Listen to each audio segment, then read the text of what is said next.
Ya. Muy buenas tardes, vecinas y vecinos. Bienvenido al conversatorio de hoy día, miércoles 14 de abril.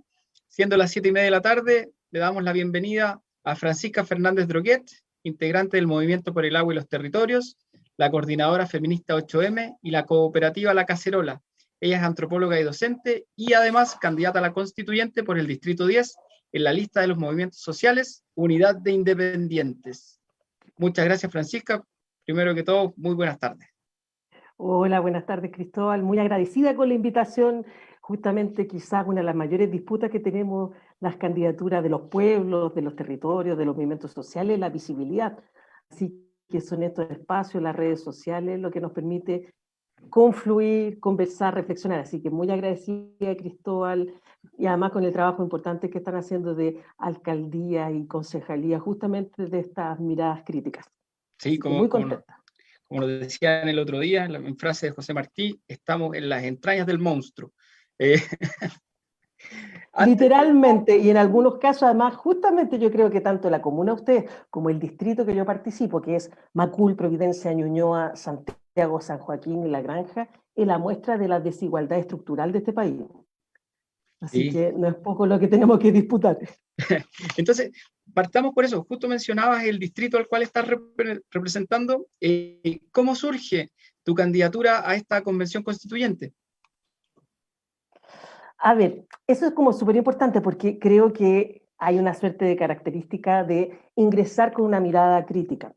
Yo participo del Movimiento por el Agua en los Territorios, que somos un movimiento de alrededor de 100 organizaciones de Arica, Magallanes, que hace alrededor de 8 años nos hemos aunado en la lucha por la derogación del Código de Agua. Hay un espacio que se llama Aguante la Vida, que es un encuentro que organiza el Observatorio Latinoamericano de Conflictos Ambientales, OLCA, en que confluimos en su inicio y nos dimos cuenta que algo común que teníamos los territorios, tanto rurales como urbanos, era la política del despojo frente al extractivismo. Voy a ser un poco largo, pero que se tiene que explicar. El extractivismo Sí. tiene que ver con una forma de extraer ilimitadamente e intensivamente los bienes naturales para la venta a los mercados internacionales, trayendo contaminación, despojo, también pobreza, porque justamente uno de los factores, por ejemplo, de acaparamiento del agua. Chile tiene el agua privatizada, que implica que tú puedes comprar, vender, arrendar y hasta hipotecar las aguas, pero además un código que facilitó que quienes compraran esos derechos de agua, creando un mercado de agua, adivinen qué eran, megamineras, agronegocio, modelos forestales. Pero además, otro proceso también de despojo territorial, la presión inmobiliaria, que es algo que ustedes también tienen como comuna constantemente, la instalación de grandes obras hidráulicas, pero también de pequeñas, despojando y desplazando territorio. Bueno, en fin, entonces creamos este movimiento que ya llevamos 8 o 9 años, y frente a esta mirada crítica siempre dijimos, la única manera de derogar el Código de Aguas, de cambiar esta situación y lograr que el agua sea reconocida como derecho humano y de la naturaleza, después podemos hablarlo más, es vía asamblea constituyente. Fue una de las primeras demandas que tuvimos al iniciarnos como movimiento social. Siempre digo, de manera muy honesta, nunca pensamos que íbamos a tener que, por decirlo de cierta forma, planificar cómo implementar esa asamblea constituyente, porque estamos ante un modelo tan neoliberal en todos los ámbitos que pensábamos que era una disputa que no era tan cercana todavía.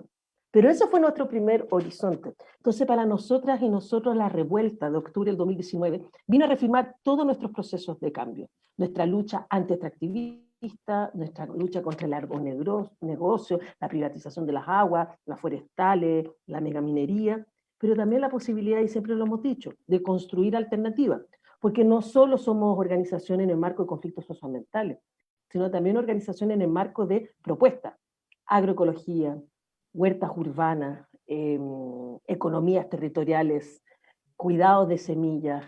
Por ejemplo, yo participo en Movimiento del Agua en tanto de una organización que nos llamamos Somos Cerro Blanco, que hace 20 años recuperamos un cerro en Recoleta, que hemos hecho todo un espacio de encuentro pluricultural, pero también de consolidación de un ecosistema. De hecho, en las zonas que estamos nosotras y nosotros, todos los árboles y las plantas que ustedes pueden ver han sido producto del trabajo, de la siembra, del cultivo que hemos realizado durante todos estos años.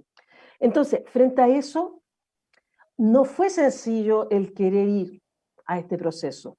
¿Y por qué quiero hacer este recorrido? Porque una de las principales características de esta candidatura es que es de un mandato popular colectivo comunitario.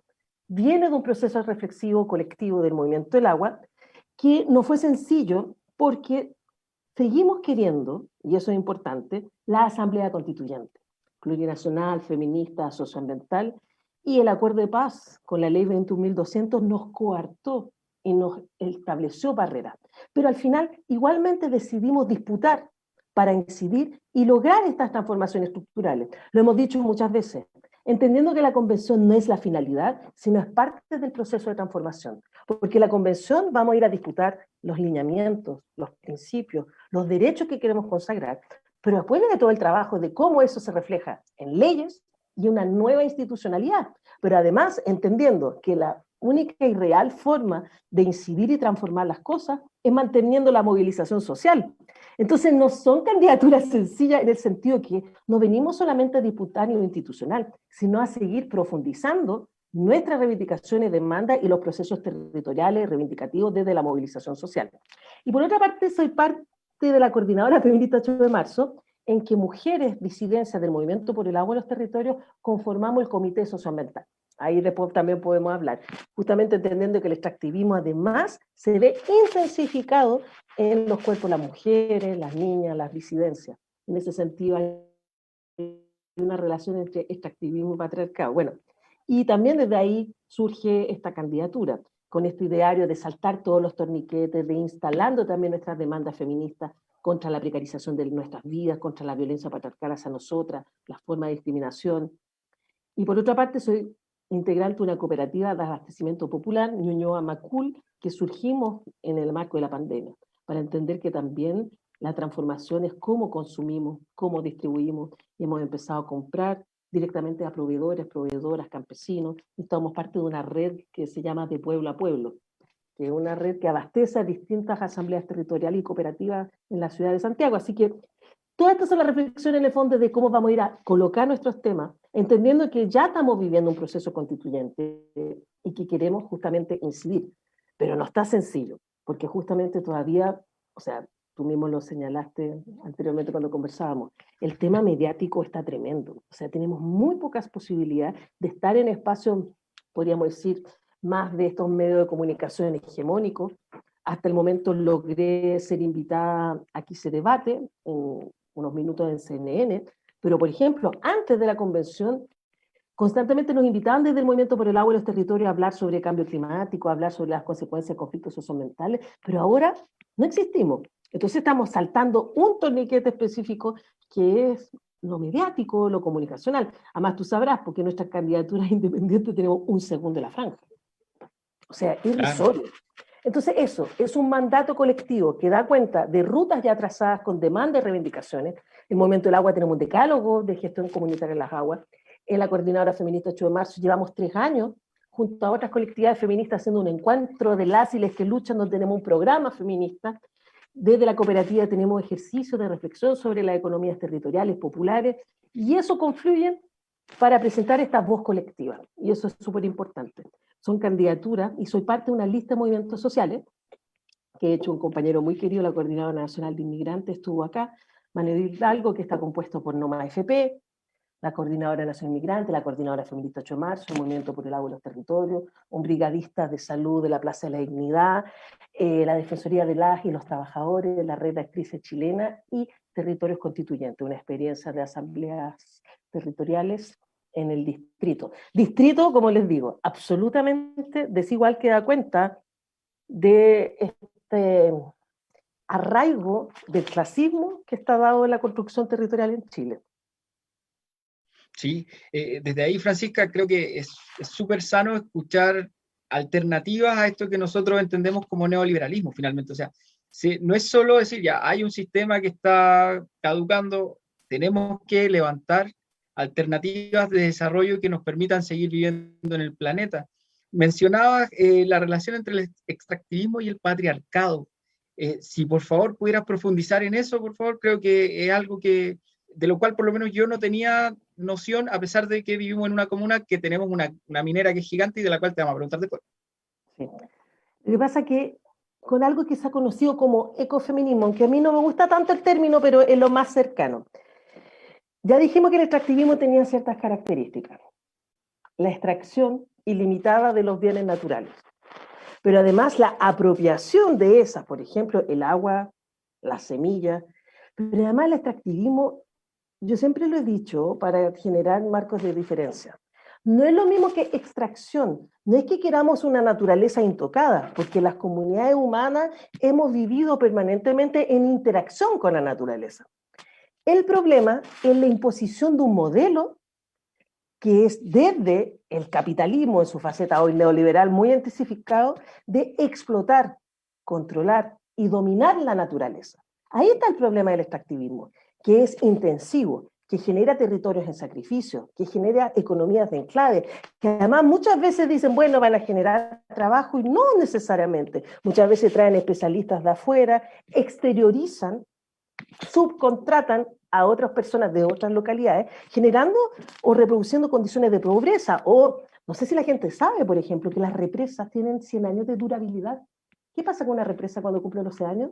Se abandonan. En Estados Unidos está lleno de represas abandonadas. Represas que además hicieron una cobertura de territorio donde visitaba gente, donde había ganadería, donde había agricultura, donde había quizás turismo local. Acá el caso más dramático, el proyecto más grande extractivista post-dictadura, que es Ralco, en el Alto de Biobío, que inundó territorio de comunidades pehuenche, siendo muy conocidas las dos hermanas Quintremán, que dieron una lucha muy importante contra esa instalación, que era Endesa, una empresa española que supuestamente era para generar energía a Chile, para tributar a la matriz central energética, pero después nos fuimos enterando que era para vender energía a Argentina. Chile vende energía, Chile vende naturaleza. O sea, por ejemplo, el litio es explotación de las salmueras, de las salares, que es agua. O sea, entonces por eso nosotros decimos, el extractivismo es extraer la naturaleza hacia la otra espacio. Y además en situaciones de ambigüedad, donde las grandes economías mundiales protegen sus territorios a costa de arrasar los otros territorios. No es casualidad que quienes los países que tienen mejores políticas de, por ejemplo, de cuidado del bosque nativo, Estados Unidos y Canadá, donde son las mayores transnacionales que destruyen los territorios aquí. Por ejemplo, las minerías. Entonces, en esa relación, el extractivismo se basa en una relación que es muy parecida al control de los cuerpos de las mujeres. ¿En qué sentido? En que la naturaleza fue asociada con lo salvaje, con lo caótico, con lo indio, con lo femenino, con la niñez, versus lo civilizatorio con la cultura, la razón, lo masculino. Entonces, la forma de explotar la naturaleza opera de la misma forma de explotar los cuerpos de las mujeres, las niñas y la disidencia. De hecho, América como continente fue representado en sus grabados al inicio de la colonia como una mujer entregando riqueza. Entonces ahí vemos justamente la relación del extractivismo como amputación ecológica, pero también de una violencia por sobre los cuerpos de las mujeres. Pero además, el extractivismo intensifica, se ve intensificados los impactos sociales y ambientales en las mujeres, las niñas y las disidencias. ¿Por qué? Porque las mujeres en sí mismas en este sistema mundo somos precarizadas. Entonces, por ejemplo, en el ámbito del trabajo, en territorios de sacrificio de megaminería, agricultura, agronegocio, modelo forestal, las mujeres somos las que ocupamos trabajos más precarizados, subempleos, trabajos feminizados, en peores condiciones, tanto laborales como sanitarias. Doy un puro ejemplo, las temporeras. Las temporeras son una figura emblemática del trabajo temporal, flexible y precario en Chile, donde no hay reconocimiento justamente a condiciones mínimas de trabajo digno. ¿Y quiénes son mayoritariamente personas temporeras? Las mujeres. De hecho, yo siempre digo, septiembre inaugura el periodo de los usos de los plaguicidas, de los herbicidas, de las enfermedades respiratorias, estomacales, de todos los territorios que tienen agronegocios, incentivados como monocultivo. Y ahí son las mujeres. Por otra parte, las mujeres históricamente estamos en el lugar de las políticas de los cuidados.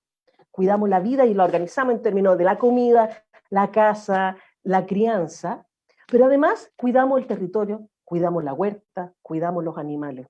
Entonces, bajo condiciones extractivistas, nuestras políticas de cuidado también se ven intensificados. Es así, por ejemplo, recuerden que en la zona de Quintero Puchuncaví por lo menos hay 4 veces al año pic de intoxicaciones masivas. Y acuérdense, un espacio emblemático, en la escuela La Greda, donde son quienes, las mujeres, las madres, las abuelas, las cuidadoras que corren a sacar a los niños y las niñas que están intoxicados. Entonces, si ustedes se dan cuenta, esa precarización estructural, esa contaminación se intensifica en nuestros espacios. Pero a su vez, también las mujeres, porque justamente somos las más impactadas, somos las que más nos hemos ido organizando.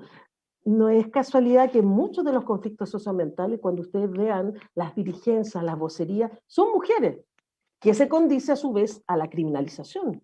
No es casualidad el asesinato de Berta Cáceres por oponerse a una construcción de una represa a su territorio lenca en Honduras, o el caso del feminicidio extractivista de Macarena Valdés el 2016 en territorio mapuche, Tranguil, Panguipulli, por negarse a la construcción de una hidroeléctrica de paso mediante RP Global o RP Arroyo. No es casualidad el encarcelamiento de la machi Francisca Linconado, quien logró en su primer momento defender un bosque nativo de ese territorio, y que después es criminalizada. Entonces, eso tiene que ver extractivismo y patriarcado, no sé si me expliqué bien. La relación con la naturaleza, la relación con el cuerpo de la mujer y la niña, y la intensificación de los impactos socioambientales, pero a su vez también como ha emergido una voz femenina, también podríamos decir diversidad sexual, de la niñez, en términos de los protagonistas de lucha de la defensa de las aguas y los territorios. Y ese es el horizonte donde hacemos esta relación y donde nosotras posicionamos un feminismo territorial, un feminismo antiextractivista, y hablamos mucho de feminismo de los pueblos, un feminismo que recoge la experiencia histórica de lucha de las mujeres, las niñas, las disidencias, las territorialidades. Ojo, muchas veces no llamándose feministas, pero muchas veces también nos reencontramos con compañeras que sin llamarse, también dan cuerpo o se acuerpan en contra del extractivismo y el patriarcado. Entonces puede ser que la palabra no nos aúna, pero nuestras prácticas sí. Solo con un ejemplo, ahí te dejo, que esto es mucha información, pero Por favor. ANAMURI, la Asociación Nacional de Mujeres Indígenas, una asociación emblemática en Chile en la lucha de campesinas, mujeres indígenas y afro, se definen feministas populares y campesinas, siendo parte de la Vía Campesina, que es una organización latinoamericana y mundial, la CLOC, que agrupa movimiento campesino en el mundo, por ejemplo, el Movimiento Sin Tierra en Brasil, que hace ya por lo menos 4 años que se definen como de un feminismo popular y campesino. O sea, ya no queremos este feminismo liberal de derechos civiles clásicos de mujeres más privilegiadas, sino queremos un feminismo que reconstruye la historia de nuestras ancestras, de las pobladoras. Piensen ustedes, un feminismo que reconstruye la historia de las mujeres en las ollas comunes, el comprando juntas, en la resistencia contra la dictadura, en la organización de sostener la vida. Esa es la lectura que estamos instalando y desde ahí nos reconocemos feministas. No, no importa de verdad toda la información que puedas entregarnos. Creo que esto viene a oxigenar un espacio que es súper necesario, por lo menos en nuestra comuna. Hay organizaciones feministas funcionando y creo que esto contribuye al debate y lo profundiza. Cambia los parámetros o corre los márgenes finalmente. Entonces, desde ahí agradecer primero y de verdad que si te tienes que tomar todo el tiempo, acá el espacio está. Desde ahí quería preguntarte algo que pareciera ser como bien, voy a usar las palabras que más recuerdo, pero bien patriarcal cuando a alguien, por ejemplo, en el caso tuyo, tú eres antropóloga y docente. Entonces, siento que desde cierta construcción social a los profesores en particular se les pide o que enseñen o que militen, que pareciera que esos dos mundos no podrían estar como juntos. ¿Qué opinión tienes de eso estando vinculada a tantas organizaciones como nos has mencionado? Mira, primero, igual siempre lo digo, el lugar de la disciplina no es en sí misma una disciplina comprometida. ¿A qué me refiero? Casi todo lo que entramos a estudiar antropología es porque teníamos una sensibilidad de reivindicación, de acompañamiento o de ser de pueblos, donde tú ves como un mecanismo de resistencia con los pueblos originarios, afro, o en muchos casos tengo compañeros, compañeras mapuche, que tanto mapuche estudian antropología. Sin embargo, pasa algo triste. Yo todavía me acuerdo, la primera clase que tuve, dice, la antropología es hija del colonialismo, porque surge para explicar la realidad de los pueblos indígenas, pero para ejercer control y dominación sobre ellos. O sea, si tú piensas en la ciencia social en general, es como tremendo, porque claro, uno ingresa con todo este afán de acompañar procesos de cambio social y después tú te das cuenta que es como todo lo contrario. Hay políticas de disciplinamiento, hay políticas de control social, pensemos en la pedagogía. ¿Cuánta gente estudia pedagogía con este afán de transformar, de generar procesos de enseñanza, aprendizaje colectivo? Después tú te das cuenta que es todo lo contrario, es normar, es estandarizar. Entonces, con esa conciencia, tomar una opción por una ciencia, una disciplina, un oficio comprometido, donde justamente investigar es incidir, es transformar, es ser parte de procesos participativos de construcción colectiva. Entonces, desde esta forma de ir construyendo el quehacer antropológico, yo siempre cuento, yo hace, estoy cada vez mayor, voy a cumplir ya 30 años, que bailo danza andina. Y yo empecé a bailar a los 14 años danza andina. Entonces mucha gente me pregunta, tú estando antropóloga descubres la danza andina y es todo lo contrario. En tanto, danzar, me doy cuenta que un campo disciplinario que me podía también dar herramientas para entender, para profundizar ese saber hacer, fue estudiar antropología. O sea, mi acercamiento a bailar, y además también lo cuento, yo nazco en el exilio de mis padres, nací en Francia, técnicamente no soy exiliada, porque justamente no retorno, mi hermano sí, pero de esas cosas, obviamente que hubo situaciones de privilegio, no voy a decir que no, pero las otras cosas tampoco fueron tan así. Nosotros vivíamos con otros hermanos y hermanas migrantes de otras dictaduras cívico-militares en América Latina. Entonces, esa condición de diversidad, de plurinacionalidad, tuve la suerte de poder formarme así como niña. Entonces, no sé, mis vecinos eran de Cochabamba, otros vecinos eran de Lima, o sea, era así constantemente de otros países, de otras latitudes, de otras experiencias, que es lo bello y que por eso también es otro tema que a mí me inmiscuye mucho, que es la lucha, por ejemplo, por una ley migratoria digna, por el derecho a migrar y por entender que ningún sujeto es ilegal, porque muchos y muchos nacimos en una situación también de migración, que tiene que ver con una dictadura cívico-militar, y me parece horroroso que hoy la ley migratoria que se instala es consolidar la irregularidad de las personas, la expulsión, la criminalización, bueno, que ustedes ya lo hablaron con este gran hermano de lucha, Manuel. Entonces, bueno, todas esas aguas van confluyendo y como historia de vida te hacen, bueno, quiero estudiar antropología, pero ahí hay una decisión política de entretejer tu oficio, me gusta más pensarlo como oficio, como disciplina la antropología, con las demandas. Yo trabajo temas de conflictos socioambientales, trabajo temas de feminismo popular, metodologías participativas y logro cruzar esas dimensiones. Además también señalando que estoy en un espacio que me permite estar ahí, trabajo en la Universidad Academia Humanismo Cristiano, también trabajo en la USACH, en la Chile, donde tenemos esta posibilidad de ir reflexionando con todas las complicaciones, porque muchas veces se supone que estamos en espacios críticos, pero muchas veces viene también la máquina del disciplinamiento. Pero he tenido esa, desgraciadamente en un país como el nuestro podríamos decir suerte, pero esa posibilidad de construir desde tu oficio también la mirada política. Entonces no lo veo como ejercicios separados, para nada. No, muchas gracias también por aclarar ese punto, porque es una de las cosas que yo por lo menos más he escuchado respecto de como pedagogo o enseñas y hay cosas de las que no puedes hablar porque tu oficio no te lo permite, eso de la norma y el control.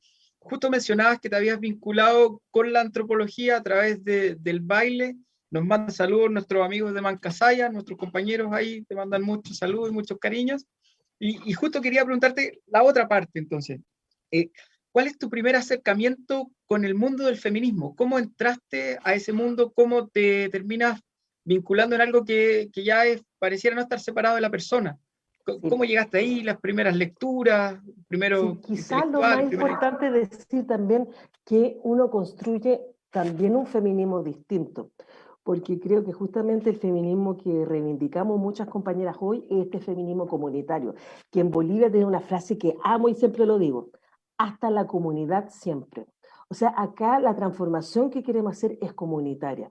Ojo, los procesos de opresión patriarcal los vivimos nosotras, las mujeres, las niñas, las disidencias sexogenéricas. Y por eso también hay procesos, y yo siempre digo, hay momentos que requerimos tener espacios propios. Algunas le llaman separatista, que no me gusta el término. Pero la transformación es para todas, todos y todes. Si no, no tiene sentido. Por eso es un feminismo comunitario que se arraiga mucho más en la historia de los territorios. Yo soy parte del movimiento por el agua en los territorios, que la vemos mujeres, hombres, disidencias, y desde ese lugar construimos feminismo. Pero también necesitamos este espacio del Comité Socioambiental en que somos mujeres y disidencias reflexionando sobre nuestros dolores, sobre nuestra opresión y cómo generar esos cambios. Pero es un feminismo comunitario. Yo creo que eso es súper importante y que viene de un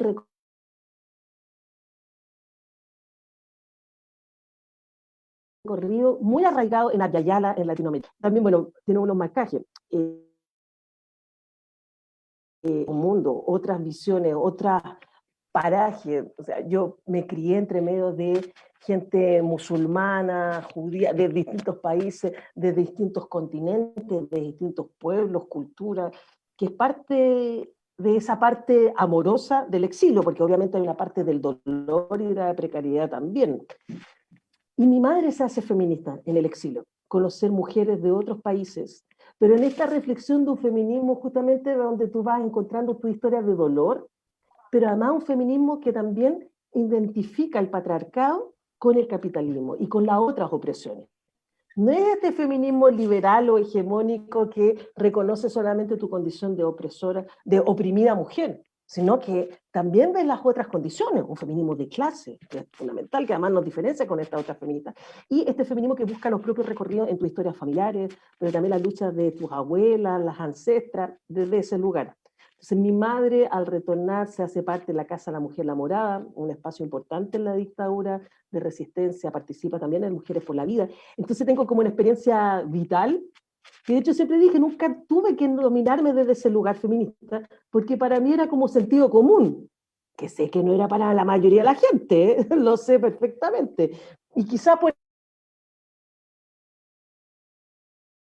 eso siempre siento que necesité justamente dar cuenta del lugar, que ya tenía esta dimensión, pero insistiendo desde este feminismo comunitario, desde otras construcciones. Entonces, por la danza andina, viví muchos años en Iquique, voy mucho a trabajar a Arica, Iquique, viví mucho tiempo también entre Chile y Bolivia, constantemente. Y ahí me encuentro con las compañeras feministas comunitarias. Y ellas me van a marcar. ¿Por qué? Porque es la posibilidad de pensar un feminismo con los pies en la tierra. Pensar un feminismo sin dejar, en el caso de ellas, de ser aymara, un feminismo que piensa lo mestizo, lo indígena como posibilidad, un feminismo que es colectivo, comunitario, que también ya no solo coloca, por ejemplo, el aborto como un derecho sexual, sino también la maternidad, pero pensada desde otro lugar, no desde la obligatoriedad, sino desde una maternidad disidente con el constructo de la maternidad neoliberal. Entonces, te vas encontrando con todos esos elementos y ahí me empiezo a reencontrar con este feminismo de los pueblos, territorial, y que me hace ser partícipe de la coordinadora feminista 8 de marzo, pero de experiencia latinoamericana de mujeres realmente muy emblemáticas. Tengo una gran amiga, Lolita Chávez, que es una dirigente maya quiché, que está en este momento refugiada en el País Vasco, perseguida por el Estado hondureño, guatemalteco, quiero decir. Ahí hay una realidad, están las compañeras, como les decía, de distintos feminismos comunitarios en Bolivia. Entonces ahí viene el recorrido. Y el Comité Socioambiental, siempre cuento esto, muchas de las compañeras que son ahí es desde su conflicto o desde la lucha territorial que se hacen feministas y no al revés. Tengo compañeras de 60, 70 años que en estos tiempos se han vuelto feministas entendiendo este otro horizonte del feminismo posible, que creo que es súper relevante. Entonces, es un feminismo que se construye respecto a las trayectorias, que es súper importante también decirlo, porque hoy más que nunca hay que señalar la diferencia de estas feministas de derecha o reaccionarias que se hacen llamar feministas, hasta la ministra de la mujer. No, si yo también soy feminista, para el 8 de marzo han visto la cantidad de periodistas, no, somos todas feministas. Ojo, compañera. No, primero, no es mi compañera. La Paca no es mi compañera, ellas no son mis compañeras. Acá estamos construyendo este feminismo arraigado en estas otras memorias, en estas otras luchas, y por eso arraigado fuertemente desde una condición popular. Ojo, con contradicciones, con tensiones, como todos los movimientos sociales, como todas las grandes reivindicaciones. Obvio que hay tensiones, hay contradicciones, pero es el feminismo que queremos habitar. Y desde ahí, por ejemplo, Francisca, quizás volviendo a la primera pregunta, tú hablabas de que desde estas organizaciones de Latinoamérica te das cuenta que hay otro tipo de derechos, no solo el derecho en pro o en contra del aborto, decidir sobre el propio cuerpo, sino que unos derechos sociales. ¿Cómo eso están incorporados, por ejemplo, en tu programa para la constituyente? Porque me imagino que son la base de lo que, del Chile que pretendemos dibujar entre todos después de este plebiscito, en mejor o en mayor o menor medida. Sí. Quizá lo primero más importante es decir que los movimientos sociales, los territorios, los pueblos, nos dimos cuenta que hay una estructura común de opresión. Y en términos constitucionales es el Estado subsidiario. El Estado subsidiario, con la Constitución de 1980, escrita por Jaime Guzmán y amparada en una dictadura cívico-militar, generó un Estado subsidiario que, para ser más clara, es lo que llamaríamos un Estado privatizador. Privatizó todo: el agua, la salud, la educación, la previsión social, todo dejando en la mano de grandes corporaciones para la gestión de la política pública, donde lo que primó y sigue primiendo es la lógica de las ganancias, no el cuidado de la vida, no la defensa de los derechos. Entonces, una figura fundamental que la Constitución del 80 protege es la propiedad privada. La propiedad privada en el marco de los grandes poderosos. En este 2021, las grandes familias y poder económico en Chile incrementaron el 70% sus ganancias. Morel Piñera, Grupo Luxic, Angelini, o sea, eso estamos hablando, ese es el tipo de disputa. Entonces, fin al Estado subsidiario para la construcción de un Estado garante no solo de derechos individuales, sino de derechos colectivos y de derechos de la naturaleza. O sea, ahí hay un marco común que nos aúna con otros movimientos sociales. Fin al Estado subsidiario, la primera gran demanda, y la configuración de un Estado garante, proveedor de derechos colectivos, individuales y de la naturaleza. Pero por otra parte también fin al Estado centralista. O sea, el Estado subsidiario está amparado en un régimen, por ejemplo, que presidencialista, en que el presidente es la figura, o la presidenta es la figura de todos los designios, y centralista, donde todas las decisiones pasan en Santiago. Cosas insólitas, ya hemos visto en situaciones de desastres naturales, en que hay un terremoto y hay que llamar a la ONEMI central para ver qué designo no hay desde Santiago, y mientras se devastan los territorios o no hay una política certera de cómo enfrentar una situación de crisis. O la cosa más insólita para hablar de centrales, sentaban en esta franja donde teníamos un segundo los independientes al Consejo Nacional de Televisión, tenían que venir a Santiago a dejar la franja. O sea, de Arica a Magallanes tenías que venir presencialmente. Eso no es centralismo, eso no es exclusión. Las políticas educativas, sanitarias, todo pasa por la ciudad de Santiago. Entonces, también la descentralización se convierte en columnas vertebrales. Fin al Estado subsidiario, al centralismo y a todas las otras figuras que dan cuenta de autoritarismo. Y en ese sentido, marcamos tres grandes ejes. Uno es la lucha plurinacional, la necesidad de que Chile se reconozca como un país plurinacional, donde no solo hay una política de reconocimiento, sino una política de, podríamos decir, resguardo y respeto de los derechos colectivos, en que los pueblos tienen la posibilidad deliberativa de definir los destinos de su vida. Entonces no es solo, en Chile se componen distintos pueblos, sino hay un ejercicio político concreto de autonomía y autodeterminación de los pueblos. Y ampliamos lo plurinacional, pueblos originarios, afro, migrantes, y entendiendo las comunidades urbanas y comunidades campesinas también como comunidades políticas. Entonces, la plurinacionalidad necesita autodeterminación. Y ahí yo siempre digo que hay una contradicción, y lo digo claramente, y lo hemos hablado como proceso colectivo reflexivo. Queremos un Estado garante de derechos colectivos, individuales y de la naturaleza, pero al mismo tiempo queremos un Estado que, podríamos decir, respete la autodeterminación de los pueblos. Porque también en otros ámbitos queremos menos Estado. Yo soy parte del ámbito artístico-cultural, donde, por ejemplo, llevamos décadas consolidando los carnavales populares en los territorios. Y no nos interesa que venga el Ministerio de Cultura a homogeneizar y, podríamos decir, a establecer un estándar de esos carnavales. Queremos que la política cultural sea resguardar las propias formas de gestionar el territorio, las artes y las culturas, desde la autodeterminación de esos pueblos. Entonces hay una tensión garante, pero permítanse nosotros nuestros propios proyectos de vida, políticos, culturales, etc. Entonces eso es plurinacional. La segunda dimensión es feminista. Una constitución que dé cuenta y que garantice el fin a la violencia patriarcal hacia la mujer, niñas y disidencia. Y en ese sentido, generando políticas contra la precarización de nuestra vida, en el trabajo, en la salud, en la educación. Por ejemplo, derecho a postnatal por ejemplo, reales de acompañamiento, pero además compartidos. Los hombres también tendrían que estar parte de estos derechos de postnatal, porque nuevamente lo que tú vienes a reproducir es el estereotipo que la mujer es la única que gesta el cuidado. Entonces, un postnatal comunitario es pensarlo en otra clave, en pensarlo de manera colectiva. Trabajo digno, pero no para subsistir, sino para vivir, y en ese sentido, una renta universal básica debe ser un elemento. O, por ejemplo, una lucha importante para nosotras es el reconocimiento de los cuidados como trabajo. Entender que, por ejemplo, las mujeres que cuidan, organizan y sostienen la casa es trabajo. Y ese trabajo debería ser expresado en una renta y expresado en una previsión social. Porque es trabajo. O el trabajo de cuidadoras de mujeres que cuidan a enfermos, enfermas, que a personas con movilidad reducida o personas en situación de discapacidad. Hay ahí una necesidad urgente, reconocer ese sistema de cuidados.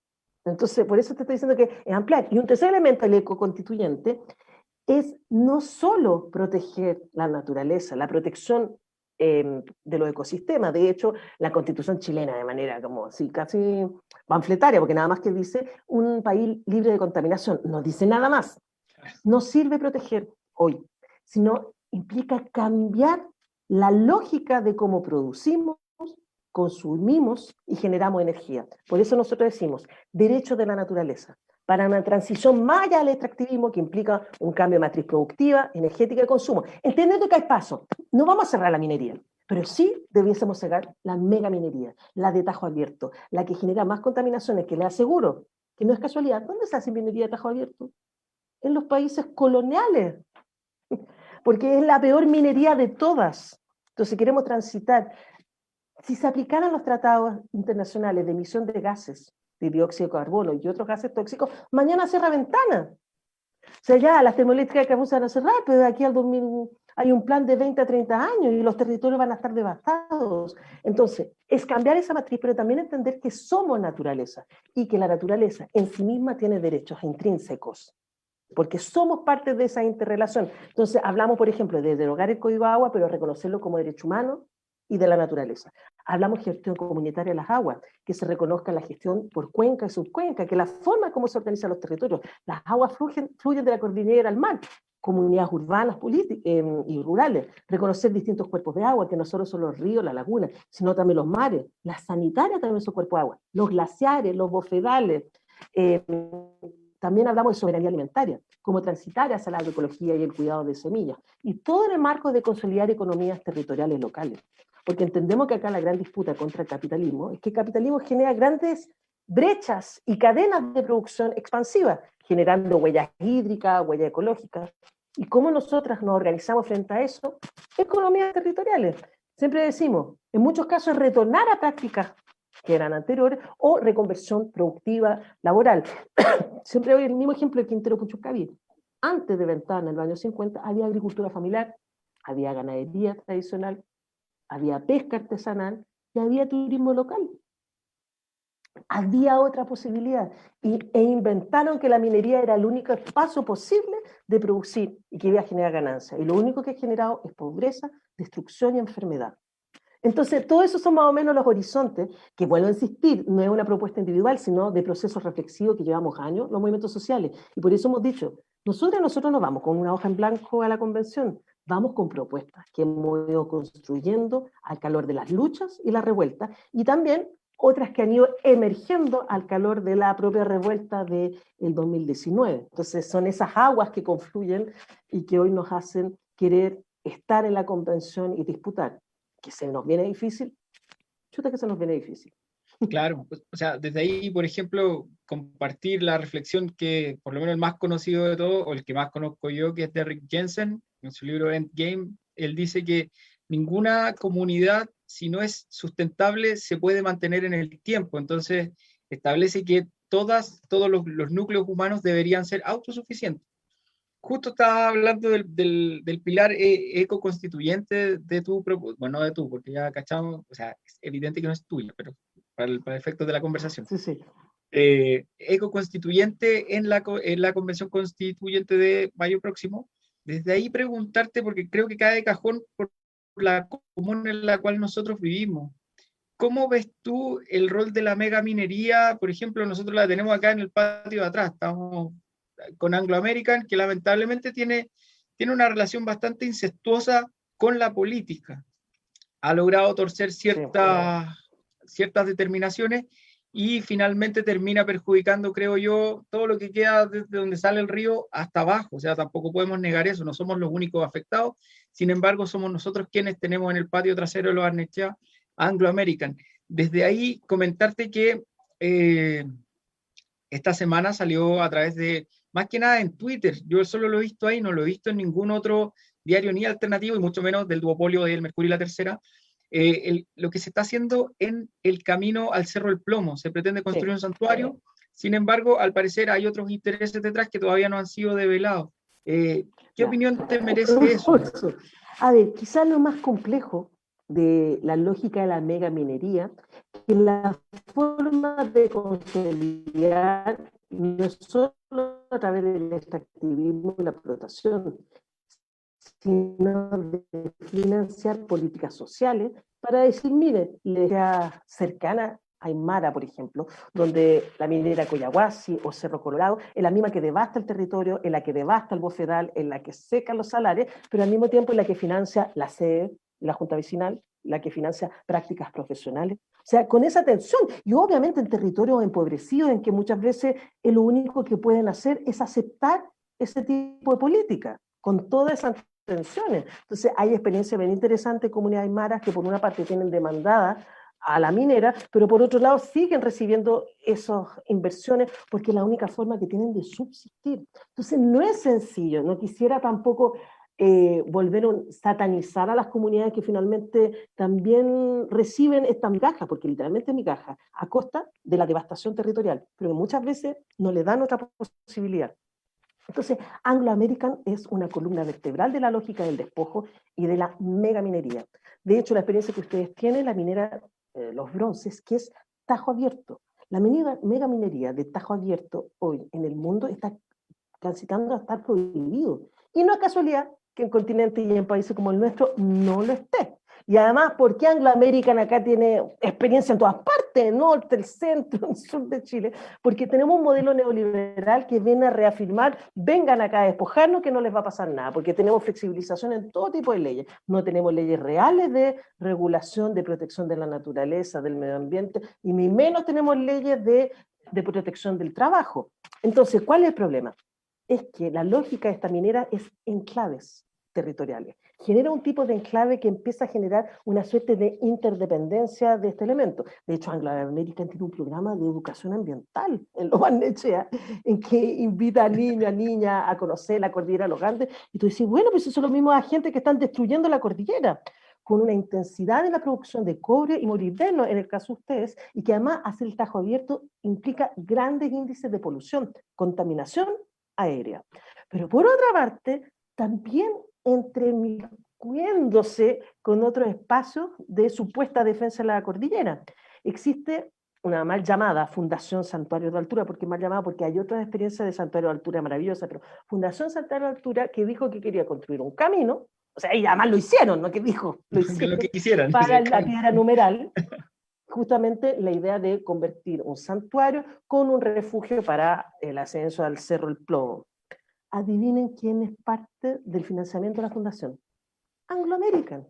O sea, no hay... O sea, inmediatamente tú dices, bueno, ya, ¿será un refugio o hay otros intereses? Estudios de impacto ambiental. Ustedes saben que en esa zona, a ver, están los bofedales. Los bofedales son un tipo de arbustos que se dan sobre todo en el altiplano y en las condiciones de altura. Y en el Valle Central de Chile, de manera maravillosa, porque los bofedales están concentrados en el norte grande de Chile, pero en el Valle Central hay, ¿a dónde? Camino a Cerro el Plomo. Y ese camino que construyeron está destruyendo los bofedales, que son milenarios. Pero además, inmediatamente te da la sospecha respecto a también cómo en Chile tenemos un acuerdo binacional minero argentino-chileno, que es uno de los elementos que ha permitido la explotación de los glaciares. Y ahora nuevamente estamos en un proceso de debate, la protección de los glaciares, que no protege a todos los glaciares, que sigue protegiendo los intereses de la minería. Entonces, acá la disputa es justamente no más Anglo American, no más megaminería, porque puede ser ganancias hoy, que ni siquiera, porque vean la cantidad de trabajadores y trabajadoras que son propiamente de Lo Barnechea. También les digo ese ejercicio. ¿Cuántos realmente? ¿Cuánto se sostiene? ¿Cuántos de esos ingresos en el fondo replican en la comuna? Casi nada cuando uno ve la estadística. Pero también, pan para hoy, hambre para mañana. Esa devastación territorial, además, siempre lo decimos, tienes que verlo en términos ecosistémicos, y es una afectación a los valles, y es una afectación a Santiago, no solo a la comuna de ustedes. Es un poco lo que pasa cuando tú explotas todo el caudal del río Mapocho, es finalmente perpetuar la escasez hídrica en el valle. Piensen ustedes, Alto Maipo. Alto Maipo hemos tenido que hacer constantemente el ejercicio de visibilizar cómo el tema del gas, cómo la propuesta de Alto Maipo va a generar grandes consecuencias a la región metropolitana en general. Pero eso hemos logrado visibilizar y me llama la atención que todavía no logramos visibilizar lo mismo para Lo Barnechea. Entonces, eso es un desafío, porque ahí lo que hay es devastación, extractivismo puro, donde hay destrucción de glaciares, donde hay destrucción ecosistémica y donde además la minería no solo utiliza agua, sino que la contamina. Entonces, acapara derechos de agua del espacio, pero a su vez devuelve agua contaminada. Entonces ahí es todo un tema y vuelvo a insistir, si hay de las entidades perversas de este país es Anglo American. Pregunten, por ejemplo, toda la lucha también en zona Vizcacha, zona de la quinta región cordillera, donde constantemente están disputando. Pero a mí me llama la atención y por eso también te lo comentaba antes, que siento que hay una suerte de manto oculto de la presencia Anglo American en Lo Barnechea.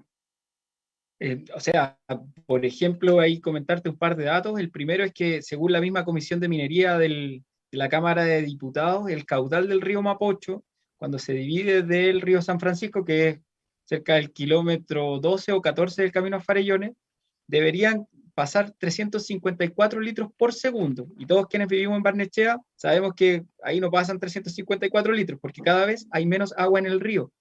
También contarte que el glaciar La Paloma ha ido disminuyendo su tamaño sistemáticamente, incluso en el parque Hierba Loca ya no se puede llegar hasta el glaciar mismo.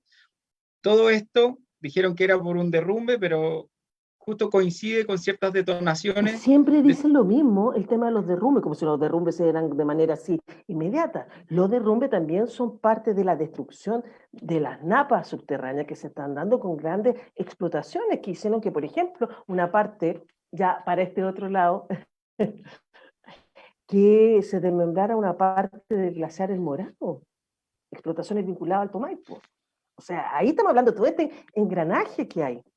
O, por ejemplo, otro elemento que quizá yo no tengo tan claridad con Lo Barnechea, pero la presión inmobiliaria, como hoy quieren subastar uno de los últimos parques de bosque clorófilo en la región metropolitana, que es el bosque El Panul.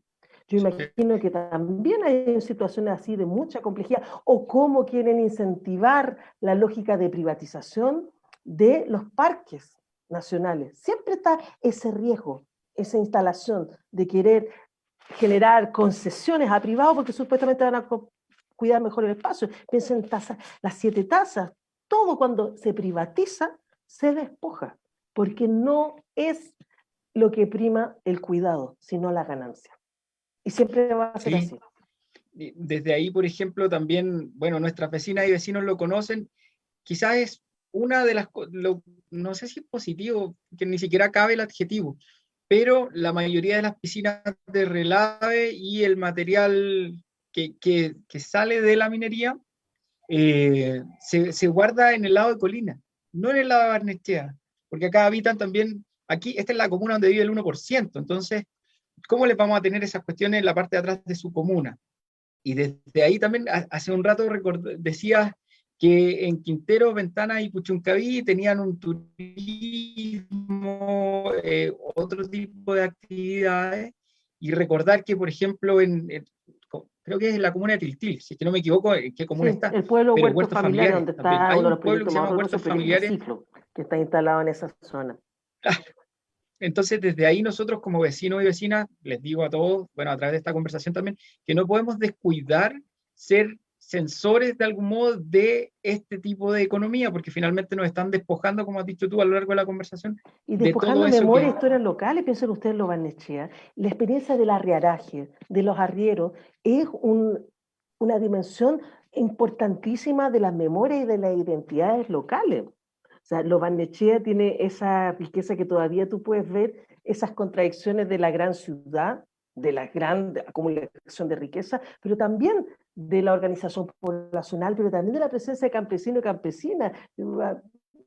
Las veces que yo me ha llamado la atención que de repente a la mitad de la nada pasa una persona a caballo, por ejemplo, o a carreta. Es como ese espacio que es tan importante todavía resguardar y siempre resguardan. Entonces, es una disputa contra el extractivismo, pero también una disputa contra la invisibilización de esa memoria y identidades locales que ustedes le dan una identidad como habitan en ese espacio, con además un elemento más bellos, el vivir en la cordillera de los Andes. Ya siempre digo, nosotros somos andinos en tanto que habitamos la cordillera de los Andes, pero muchas veces nos olvidamos de la belleza y de la importancia de la cordillera en la configuración de nuestro habitat. Por eso también otra de las luchas socioambientales no es solo el derecho a la vivienda, sino el derecho a la ciudad, y a una ciudad que se base en una relación armónica con la naturaleza, ruralizar lo urbano, repensar las huertas, repensar los flujos campo-ciudad, y lo Barnechea sin duda tiene todas esas características aún, pero que hay que persistir y luchar para mantener esos elementos. Sí, desde ahí, Francisca, muchas gracias también por todo este testimonio, por una vida luchando por mantener el medio ambiente, a las culturas, los pueblos y todo eso. Antes de terminar, quería hacerte la última pregunta, que tiene que ver con, en esta nueva constitución, yo no soy candidato a la constituyente, entonces no lo sé muy bien. ¿Es posible renacionalizar el cobre chileno? Aprovechando que estamos justo hablando de la mega Sí. minería. Bueno, nosotros tenemos un tema ahí. En el movimiento del agua no estamos de acuerdo por la renacionalización, simplemente por un tema como estratégico. La renacionalización es justamente que el Estado-nación chileno se haga cargo de la gestión. Y nosotros vemos tal nivel de destrucción y que muchas veces el Estado también es una entidad extractivista, cuando no hay transformaciones estructurales, pero además una entidad monocultural. Entonces, por ejemplo, cuando hablamos con compañeros y compañeras de renacionalizar en Calama, dicen, nosotros no queremos renacionalizar el cobre, no queremos más megaminería.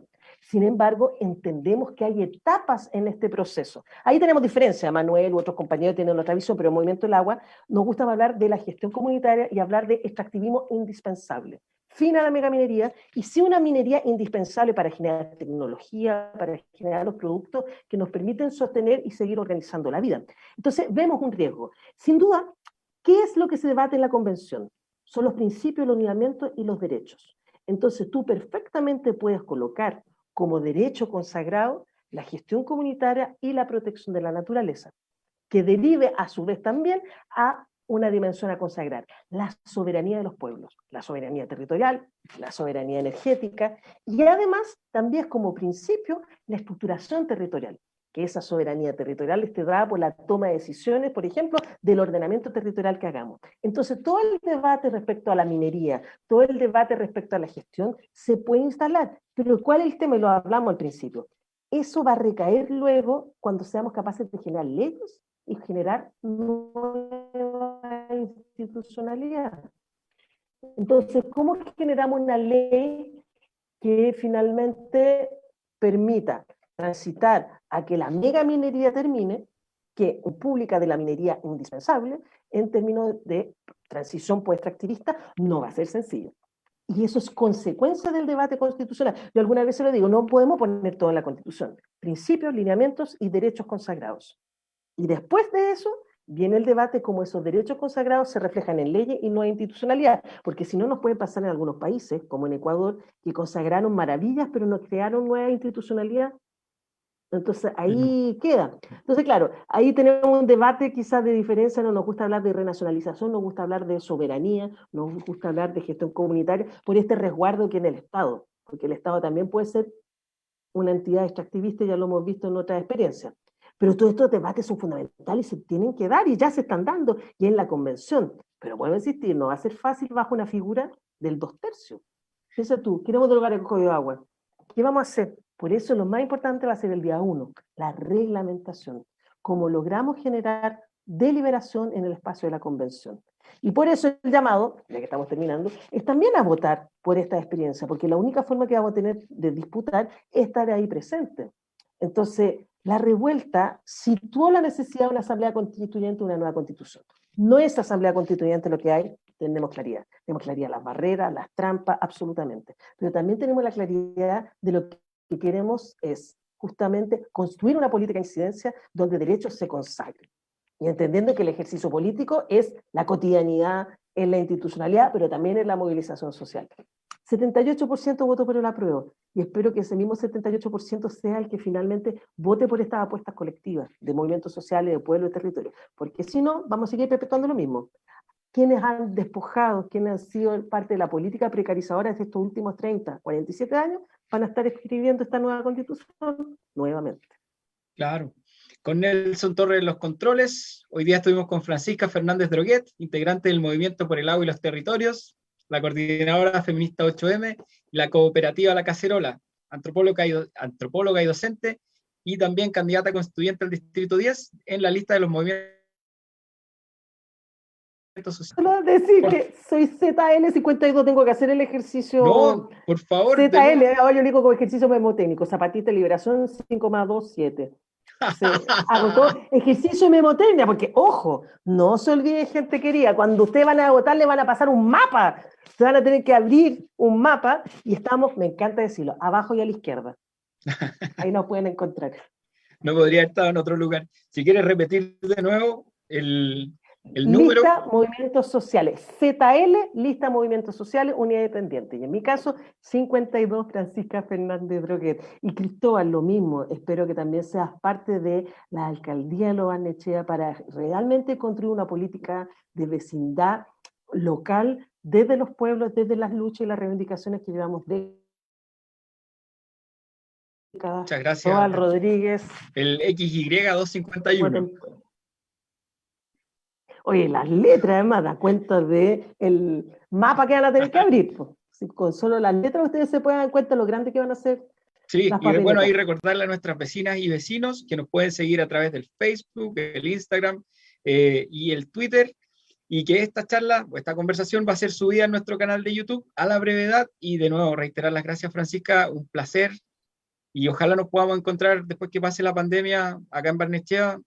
Y celebremos este nuevo Chile que estamos construyendo entre todos. Eso, muchas gracias. Y que ahí pueda estar en este proceso tan importante que estamos viviendo en las distintas dimensiones de lo político. Sí, gracias, nos dice ahí, desde uno de los hermanos de los integrantes de Mancasay, nos dice que ahora tenemos que estar arriba y a la izquierda. Así que ojalá se cumplan esos deseos, Roberto. Eso. Que tengamos... Nos vemos, que estén súper bien, vecinas y vecinos, y la próxima semana estamos... La cartelera de la semana tiene el día martes, seguro, el segundo debate entre los candidatos a concejales. Así que también síganos en nuestras redes y vamos a estar ahí levantando toda esa información. Que estén muy bien y que tengan una muy buena tarde. Nos vemos.